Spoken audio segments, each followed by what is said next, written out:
हमारी ज़िंदगी में ऐसे काफ़ी लोग होते हैं जो अपने काम से, अपनी ईमानदारी से हमारी ज़िंदगी में एक छाप छोड़ जाते हैं, और ये वो लोग हैं जिन्हें हम हीरो कहते हैं। लेकिन आज भी ऐसे काफ़ी सारे लोग हैं जो ईमानदारी से काम करने के बाद भी पीछे रह जाते हैं। उन्हें वो सम्मान, वो अप्रिसिएशन नहीं मिल पाती है। हम उन्हें रोज़ काम करते देखते हैं, अपनी ईमानदारी से अपनी ड्यूटी निभाते हुए देखते हैं, और हम उनके एफर्ट का एक्नॉलेज भी करते हैं। लेकिन हमने कभी उनकी ज़िंदगी में वो चीज़ झांक कर नहीं देखी कि वो किन प्रॉब्लम से गुजर रहे हैं।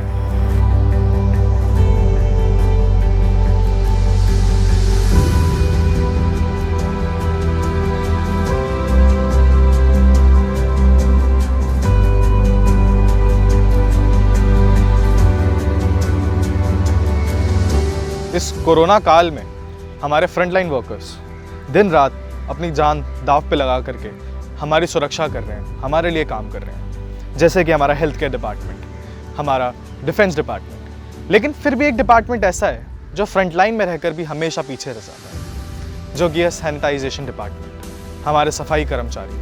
अगर ये डिपार्टमेंट काम नहीं कर रहा होता, हमारे सफाई कर्मचारी इस वक्त काम नहीं कर रहे होते, तो हम शायद कोरोना नहीं, काफ़ी और बीमारियों से जूझ रहे होते। और इस बारे में हमारे हीरोज़ का क्या कहना है? Let's hear them out once.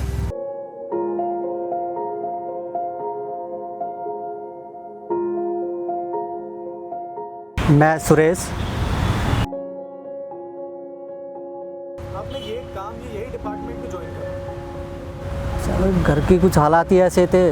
बचपन में मेरी मदर एक्सपायर हो गई थी, तो इतनी परवरिश नहीं हो पाई, तो घर वालों ने, आप किसी रिश्तेदार ने, किसी यारे प्यारे ने, आप जैसे ने, तो मेरे को यहाँ पे लगा दिया। तो मैंने इस घर में करता रहा।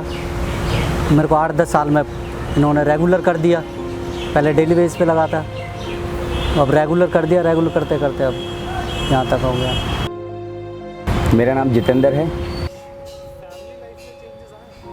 पहले खुल के अपने घर में आराम से रह लेते थे, माँ के पास बैठ के, बच्चों के साथ आराम से बैठ गए। लेकिन अब थोड़ा उनसे दूरी बना के रखनी पड़ती है।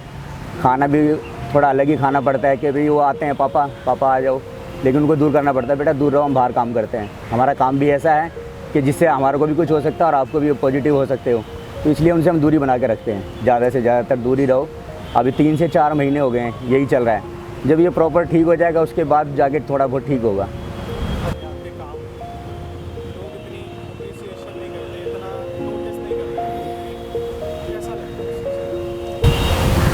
अच्छा तो नहीं लगता, उनको नोटिस करना चाहिए, क्योंकि जो सफाई कर रहा है वो तो एक साफ़ सुथरा माहौल दे रहा है, एक वातावरण भी अच्छा दे रहा है। आप उसको इग्नोर कर रहे हो, उस पर ध्यान नहीं दे रहे। ये तो हमारे समाज की कमियां हैं, क्योंकि अगर जो सफाई कर रहा है उसको तो बढ़ावा देना चाहिए। एक वो अच्छा वातावरण दे रहा है। सुबह उठ के लोग आते हैं, इतने तो हमारे लोग सफाई कर देते हैं। 7 से 8 बजे तक दिल्ली साफ़ हो जाती है। उसके बाद लोग अपने ऑफिसों में निकल रहे हैं, उनको क्या पता कब क्या हुआ। लेकिन हमारा लोग 5 बजे भी रोड पे आ जाता है। सुबह 6 बजे भी हमारे लोग 5 बजे 6 बजे रोड पे आके काम करते हैं। और उस दौरान कुछ ऐसी बातें भी होती हैं, जो लोग आते हैं हमारे को गाड़ियों में बाइक से राम दुआ सलाम करके जाते हैं। बहुत अच्छे लोग होते हैं, वो भी हमारे को बोलते हैं आप लोग बहुत अच्छा काम कर रहे हो। और कुछ ऐसे भी आते हैं जो बदतमीज़ी करते हैं, गाड़ी को जान करके उधर से निकालेंगे, तेज़ी से लेके जाएंगे। उससे भी हमें बचना पड़ता है, लेकिन क्या करें, नौकरियाँ करनी पड़ेगी।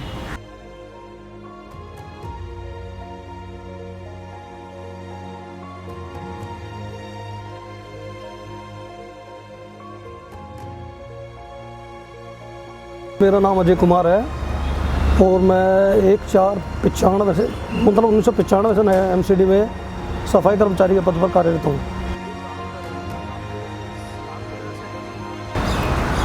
डर तो लगता है, मरने से कौन नहीं डरता, मरने से तो सभी डरते हैं। फैमिली लाइफ में चेंजेस मैंने अभी बताया, जैसा कि आपको, पहले हम 3 बजे हमारी ड्यूटी हो जाती, 3 बजे के बाद हम अपने परिवार में रहते थे। लेकिन अब डर के, हम खुद डरते हैं कि यार हमारे साथ कोई बीमारी हमारे परिवार को न लग जाए, इसलिए परिवार से हमारे दूरियां बनी हुई है। मेरे ख्याल में मुझे 4 महीने करीब हो गए अपने बच्चों को ऐसे हाथ लगाई। जो माँ बाप हैं, जो हमारे बड़े हैं, उनको ही सिखानी चाहिए बच्चों की सबकी सिखानी तो देखो हम, ये तो जो अदर पर्सन अदर लोग हैं उन लोगों को सोचना चाहिए कि भाई हम लोग खुद अपनी जान खतरे में डालकर उन लोगों की जान बचा रहे हैं, तो ये तो उन लोगों को सोचना चाहिए ना।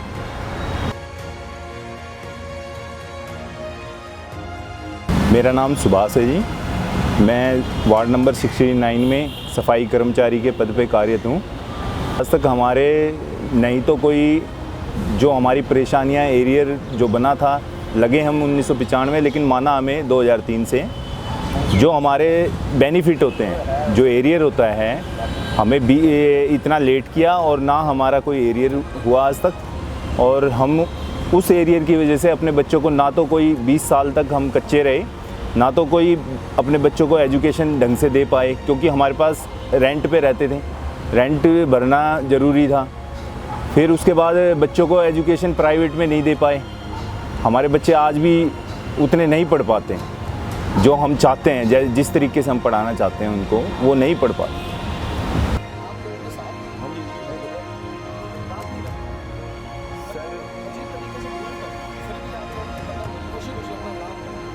सर ये तो आज से नहीं, ये कम से कम हमारे जो बुजुर्ग थे ना, जब से ही हमारे साथ होता आया, हमारे वाल्मीकि समाज के साथ ऐसा होता आया। और अब आके हमारी थोड़ी सी स्थिति, ये जॉब करते हैं, थोड़ा हम सही रहते हैं, तो वो आज भी हमारे से ये सोचते हैं कि इनसे घृणा की नज़र से देखते हों। और जबकि भगवान कोई ये नहीं कहता कि कोई भेदभाव है किसी में भी, एक दूसरे के उस प्रति कोई वो नहीं है, ये फिर भी लोग हमारे से घृणा करते हैं। मैं सुशील।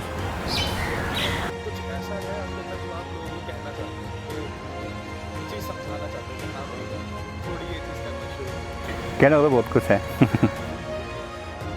मानव को मानव प्यारा, एक दूसरे का बने सहारा। तो अभी हमें कुछ ऐसे ही हीरोज़ को जानने का मौका मिला, उनके काम और उनके जीवन के बारे में भी कुछ बातें जानी, और ये भी जाना कि इस कोरोना के काल में एक डर के साथ ही सही, लेकिन वो अपनी ड्यूटी ईमानदारी से निभा रहे हैं। ये वो डिपार्टमेंट है जो अगर मौजूद ना होता तो शायद हमारी सुबह इतनी साफ नहीं होती, और ये मास्क हमारी एक परमानेंट ज़रूरत बन जाती। ये लोग आप और हमारी तरह अपना काम कर रहे हैं, अपनी ड्यूटी निभा रहे हैं, तो इनको वो रिस्पेक्ट और वो इज्जत क्यों नहीं मिल पा रही जो हमें मिल रही है। And on that note, all we want to say is think about it.